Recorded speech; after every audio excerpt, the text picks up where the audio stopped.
Assalamualaikum warahmatullahi wabarakatuh. Ada beberapa teori masuknya Islam. Pertama adalah teori Gujarat yang menyatakan bahwa Islam tidak dapat berkembang di Nusantara tanpa ajaran yang berkembang di Gujarat. Yang mendukung teori ini adalah batu corak nisan Sultan Malik As-Saleh yang bercorak Gujarat. Yang kedua ada berita dari Marco Polo dari Venesia yang menyatakan bahwa pada tahun abad 13 Masehi banyak kapal dagang India yang berada di Perlak. Yang kedua adalah teori Mekah yang didukung oleh Profesor Dr. Buya Hamka. Teori ini menyatakan bahwa Islam datang ke Nusantara langsung dari pedagang Arab atau Mekah. Yang mendukung teori ini pertama adalah makam Fatimah binti Maimun yang meninggal pada abad ke-11 Masehi. Yang kedua ada persamaan mazhab yang berkembang di Nusantara dan mazhab yang berada di Mekah yaitu mazhab Syafi'i. Yang ketiga ada gelar gelar Al-Saleh. Yang keempat ada beberapa persamaan tradisi yang berkembang di Arab dan Nusantara. Yang ketiga ada teori Persia yang didukung oleh Profesor Dr. Hussein Jananingrat. Pada teori ini hal yang mendukung yaitu upacara tabot yang dilaksanakan oleh daerah Sumatera Barat dan Bengkulu pada 10 Muharram atau 1 Asyura. Dan kesamaan Sufi yang dianut oleh Syekh Siti Jenar dan Sufi yang berkembang di Persia. Yang keempat ada teori Cina yang didukung oleh Profesor Dr. Slamet Muljana. Yang mendukung teori ini adalah menyatakan bahwa suatu catatan dari dinasti salah satu catatan dari dinasti yang berkembang di Cina menyatakan bahwa tokoh-tokoh pengembang Islam di Nusantara seperti Raden Patah berasal dari Cina, di mana nama Cinanya adalah Pangeran Jinbu. Yang terakhir ada teori maritim yang didukung oleh N.A. Baloch. Teori ini menyatakan bahwa Islam berasal dari maritim, perdagangan antara Arab, India, dan Gujarat. Di mana walaupun pada masa itu terjadi peperangan,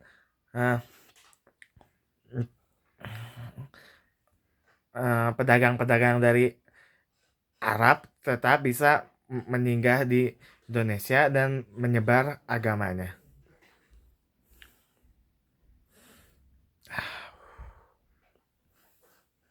Selanjutnya ada tokoh penyebar ajaran Islam di Indonesia.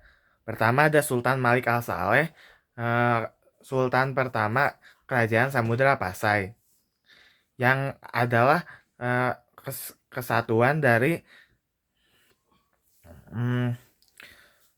Kerajaan Perlak dan Kerajaan Pasai, di mana dia berjasa sangat besar untuk pengembangan Islam di Sumatera. Kedua ada Sultan Ahmad, Sultan ketiga Kerajaan Samudra Pasai yang bergelar Az-Zahir. Pada saat ini didatangi Ibnu Battuta yang menyatakan bahwa Samudra Pasai adalah kerajaan yang hijau dan penuh dengan kapal-kapal dagang. Yang ketiga ada Sultan Alauddin Riayat Shah, yaitu Sultan ketiga Samudra Aceh lagi. Kerajaan Kesultanan Aceh. Yang keempat ada Sultan Alauddin atau Manrabia Daeng Manrabia, yaitu Sultan Goa Talo, yang berjasa besar penyebaran Islam di wilayahnya yaitu Makassar. Dengan menjadinya sultan, Kerajaan Goa Talo resmi menjadi kerajaan Islam bersama juga Raja Talo. Yang keempat ada Datuk Tunggang Parangan. Datuk Tunggang Parangan dan Datuk Ribandang berjasa menyebarkan berdakwah atau menyebarkan Islam di Kutai Kartanegara sampai akhir hayatnya yang berhasil mengkonversi Raja Sultan Kutai Kartanegara menjadi Islam dan mengubahnya menjadi kesultanan. Yang terakhir ada Sultan Zainal Abidin. Sultan Zainal Abidin yaitu Sultan Ternate pada kurun waktu 15 Masehi yang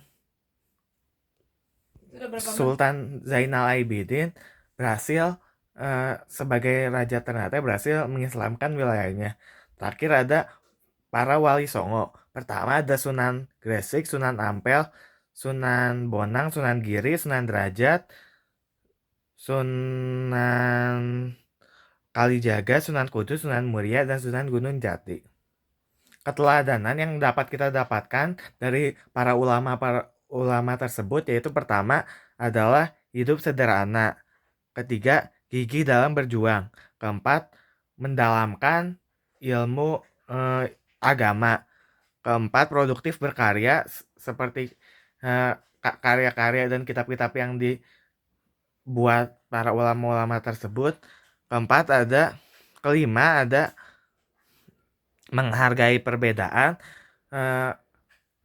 Ulama-ulama tersebut menghargai perbedaan di Indonesia dan tidak menghapus budaya aslinya. Keempat adalah berdakwah secara damai. Islam adalah agama yang isinya damai dan tidak peperangan. Yang ketujuh adalah sabar. Selanjutnya lanjut ke bab Wali Songo.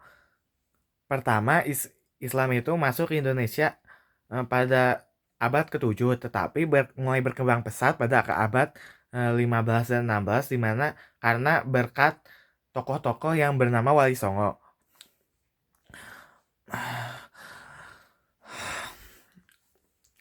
Wali Songo artinya wali adalah orang yang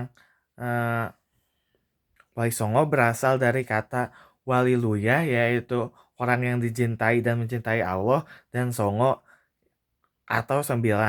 Jadi Wali Songo adalah 9 orang yang dicintai dan mencintai Allah. Ada juga beberapa keluarga yang bermigrasi dari tempatnya ke Indonesia, yaitu keluarga Lor, keluarga Jawani, keluarga Rumai, dan keluarga-keluarga lain. Beberapa Wali Songo berdakwah dengan tadrij, yaitu bertahap dan tidak menyakiti.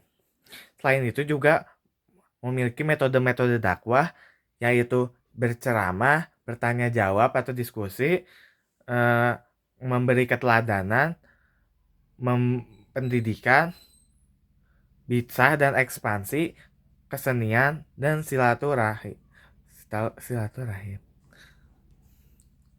Dari Wali Songo pertama adalah Sunan Gresik atau Maulana Makdum Ibrahim.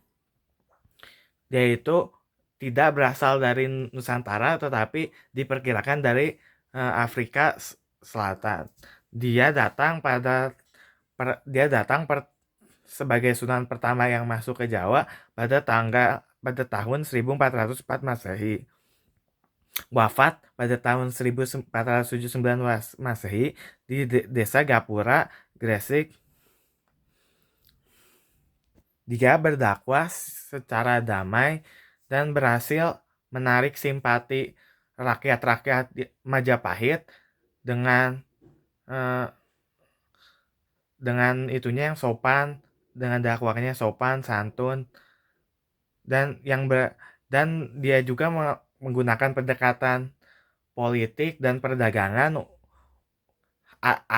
jadi menjadikannya mendapat tanah sendiri dari Raja Majapahit walaupun tidak berhasil memasukkannya kepada Islam. Yang yang kedua adalah Sunan Ampel. Sunan Ampel itu adalah anaknya Sunan Giri. Selanjutnya adalah Sunan Ampel yang bernama Raden Rahmat. Sunan Ampel sempat diajak oleh Raja Majapahit untuk memperbaiki akhlak rakyatnya. Sunan Ampel juga menikah dengan Nyi Agung Manila, putri Bupati Tuban.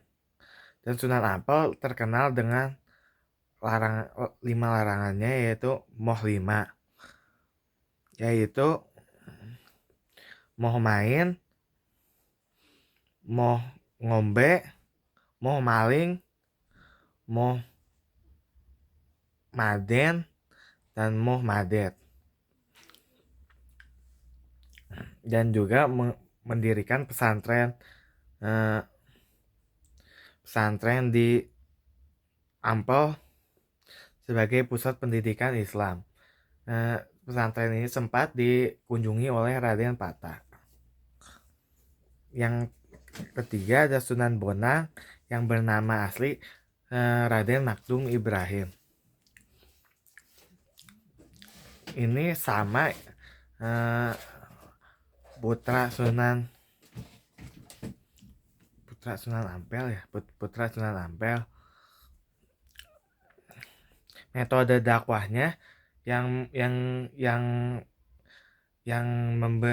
memberi namanya yaitu menggunakan alat musik, seperti salah satunya alat musik tradisional yaitu bonang. Menciptakan syair boh ati tumbo ati yang isinya adalah membaca Al-Quran, mendirikan sholat malam, berkumpul dengan orang saleh, berpuasa, dan berzikir. Selanjutnya ada Sunan Derajat yang bernama asli Raden Qasim, sama putra Sunan Ampel.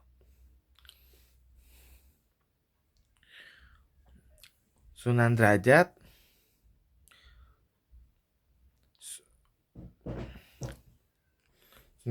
memberikan 7 falsafah hidup. Pertama adalah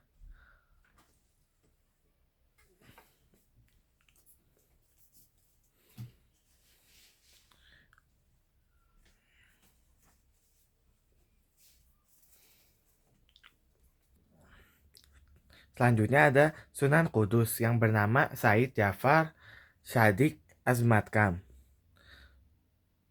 Sunan Kudus memiliki metode dakwah tidak menggunakan kekerasan. Bahkan membuat masjid dengan mengintegrasikan kebudayaan Hindu dan kebudayaan Buddha seperti Atta Sanggiha Marga. Selanjutnya adalah Sunan Giri yang dikenal sebagai perannya politik yang cukup besar. Sempat menjadi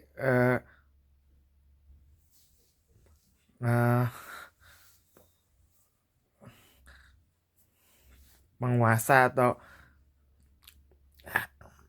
sultan sementara kerajaan Demak, awal kerajaan Demak sebelum dipilih keturunan. Selain itu juga menciptakan tembang Asmaradana, Bucung, dan permainan anak-anak Cublak-Cublak Suweng. Selanjutnya adalah Sunan Kalijaga yang terkenal atas pertunjukan wayang-wayang yang biasanya diambil dari Mahabharata yang disisipkan ajaran-ajaran Islam. Selanjutnya adalah anaknya, yaitu Sunan Muria ya, dengan nama asli Raden Umar Said. Selanjutnya dan terakhir adalah Sunan Gunung Jati dengan nama asli Syarif Hidayatullah.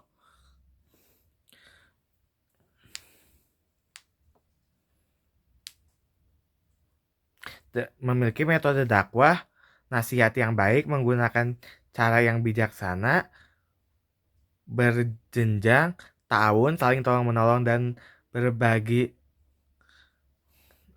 dan musyawarah dan pembentukan kader dai. Sekian dari saya. Wassalamualaikum warahmatullahi wabarakatuh. Oh no.